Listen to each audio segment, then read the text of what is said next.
Karena selain daripada penegakan hukum, kami juga dalam rangka melaksanakan misi kemanusiaan, artinya jangan sampai ada korban-korban berikutnya di luar kejadian ini. Jadi secara preemptif ini juga memberikan edukasi kepada masyarakat bahwa jangan ada lagi korban-korban yang terperdaya dengan modus-modus operandi yang dilakukan oleh pelaku-pelaku ini. Oleh karenanya sebagaimana yang kami sampaikan kemarin, kami melaksanakan pendalaman. Yang pertama terkait dengan tersangka. Saat ini sudah kita tetapkan 3 orang tersangka dan kami sedang dalami apakah dimungkinkan ada tersangka-tersangka yang lain. Karena berdasarkan pengalaman kemarin kasus pengungkapan kasus keracunan ini, awalnya kami hanya ketahui 2 orang tersangka. Tapi ternyata setelah kita adakan penyelidikan secara lebih mendalam, pemeriksaan secara lebih intensif, ditemukan 1 tersangka lain atas nama Dede yang sejatinya awalnya kita ketahui sebagai korban, ternyata juga tersangka. Kemudian dari sisi korban, rekan-rekan sekalian, bahwa kita klasterisasi terhadap 2 kelompok korban. Yang pertama dari family tree. Ya, kita ketahui saat ini dari family tree, khususnya dari family tree tersangka Wawon ini, 6 orang meninggal dunia. Ya, kemudian 1 orang selamat. Kemudian dari TKW ini 2 orang meninggal dunia. Dan khusus untuk TKW ini kami juga klasterisasi ya. Klasterisasi terhadap korban penipuan. Ada pembunuhan, ada penipuan. Ternyata hasil pemeriksaan kami sementara ada 11 orang TKW yang menjadi korban penipuan yang mengirimkan sejumlah uang kepada tersangka Dede, kemudian digunakan oleh 3 orang ini. Dan pengirimannya itu ada 2 jenis, melalui rekening maupun melalui Western Union. Ya, sejenis wesel ya, yang bisa diambil di kantor pos, di kantor pegadaian dan sebagainya. Nah, kami melalui rekening maupun Western Union ini akan kami inventarisir, identifikasi berapa korban penipuan dari TKW-TKW yang ada di luar negeri ini. Oleh karenanya, kami sudah deteksi ada berapa orang yang bisa kita hubungi, ya. 4 orang bisa kita hubungi saat ini masih ada di luar negeri. Kemudian beberapa orang sudah kembali ke Indonesia. Dan dalam perjalanan ke Polda Metro Jaya untuk kita ambil keterangan 3 orang. Nah, sisanya ini sedang kami cari.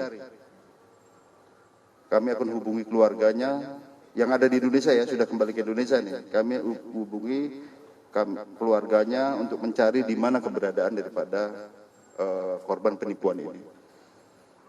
Di sisi lain, dari family tree tersangka Wawon, kami juga akan terus mendalami. Selain dari korban penipuan TKW, dari family tree juga akan kami dalami. Karena sebagaimana kita ketahui dari family tree tersangka Wawon ini ada 6 orang yang sudah menjadi korban. Kami akan teliti kembali karena dari tersangka Wawon ini punya 6 istri. Kami akan dalami semua. Mengapa demikian? Karena kemarin keluarganya hilang pun ada yang tidak melapor, kecuali korban atas nama Noneng itu dilaporkan ke polisian. Sedangkan yang lain tidak ada laporan sampai sekarang.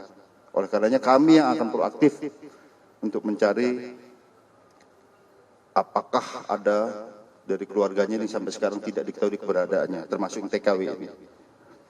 Kemudian rekan-rekan sekalian, ini juga ada perkembangan dari sisi modus operandi. Yang pertama, mereka ini melakukan, kalau penipuannya ini melakukan dengan cara para korban ini awalnya bertemu dengan tersangka Wawon, kemudian tersangka Wawon ini bisa seolah-olah merubah jumlah uang yang ada dalam amplop. Misalnya 1.000 tiba-tiba dibuat sedemikian rupa bisa menjadi isinya 10.000. Nah, akhirnya terbedaya. Berdasarkan pemeriksaan salah seorang saksi, untuk meyakinkan daripada saudara-saudara kita TKW ini untuk mengirimkan uang terus ke tersangka ini, ada salah satu yang datang kepada Wawon, ditunjukkanlah ini rumahnya, ini mobilnya. Setelah diselusuri itu adalah rumah dan mobil orang lain, tapi untuk meyakinkan supaya tetap mengirimkan. Kemudian juga sistemnya ini adalah seperti MLM. Ini yang sedang kami telusuri betul. Maksudnya seperti ini. Mereka ada downline. Ya, jadi dari si Siti misalnya, ini mengajak temannya lagi supaya mengirim uang ini agar bisa digandakan dan sebagainya. Jadi seperti MLM. Oleh karenanya rekan-rekan sekalian,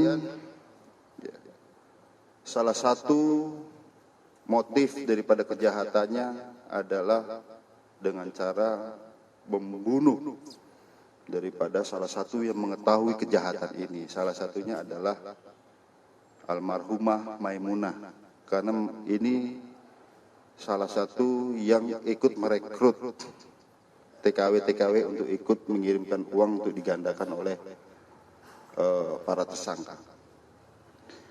Kemudian rekan-rekan sekalian, kita juga ada temukan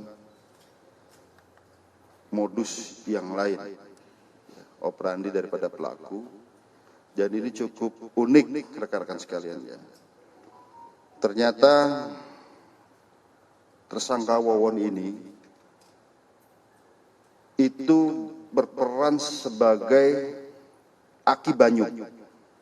Selain atas nama Wawon yang berperan untuk mengantarkan korban kemudian dieksekusi, ternyata yang bersangkutan ini adalah berperan sebagai Aki Banyu. Ini adalah figur fiktif. Nah, Aki Banyu ini yang memerintahkan untuk melakukan pembunuhan terhadap para korban ini. Dan ternyata rekan-rekan sekalian, dalam perkembangan pemeriksaan kami, ternyata modus ataupun cara untuk membunuh korban ini berkembang lagi. Sebagai contoh, ada yang dicekik, diracun. Kemudian juga untuk meraih kesuksesan, maka harus menyeberang laut.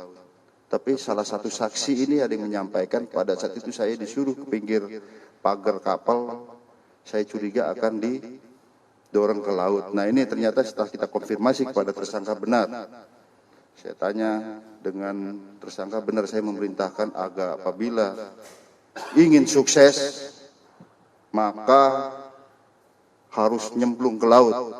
Nah ini yang menjadi tanda tanya, kok ini kok nurut saja gitu ya. Termasuk yang kami dalami saat ini, ternyata yang ada di Bali itu yang terjun ke laut bukan hanya Siti, tetapi juga Noneng. Jadi 2 orang. Dan ini hasil konfirmasi kami dengan Polres Karangasem di sana. Kita terima laporannya, ternyata yang masuk 2, dan ini yang kami dalami. Ya.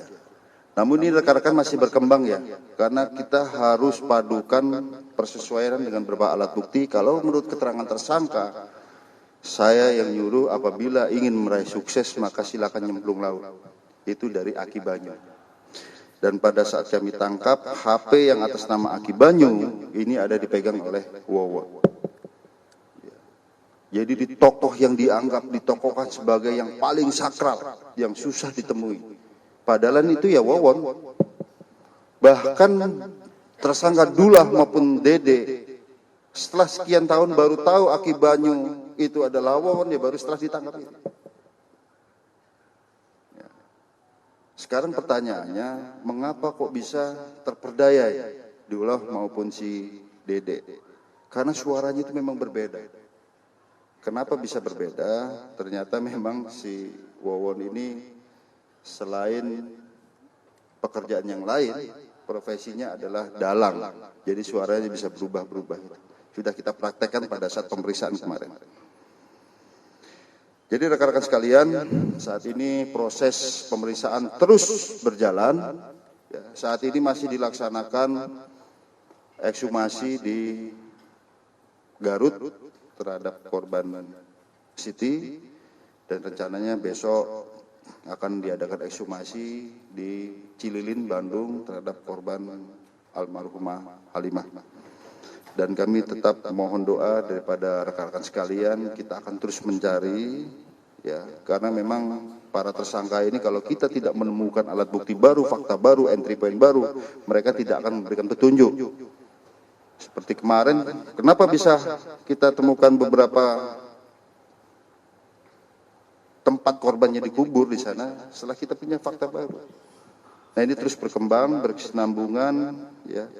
Dan ini mudah-mudahan yang terakhir, jangan ada lagi masyarakat yang terperdaya oleh modus-modus untuk penggadaan uang yang bertujuan untuk memperoleh kekayaan secara instan, tapi dengan cara-cara yang tidak masuk akal. Jadi sekali lagi rekan-rekan sekalian, ini selain penegakan hukum, juga secara preemptif ini bisa memberikan edukasi kepada masyarakat dan juga memberikan implikasi secara preventif terhadap pelaku-pelaku lain bahwa modus ini sudah diketahui oleh polisi dan masyarakat luas, dan coba-coba menggunakan modus seperti ini. Bukan hanya harta, tetapi jiwa pun menjadi korban. Saya kira demikian. Terima kasih.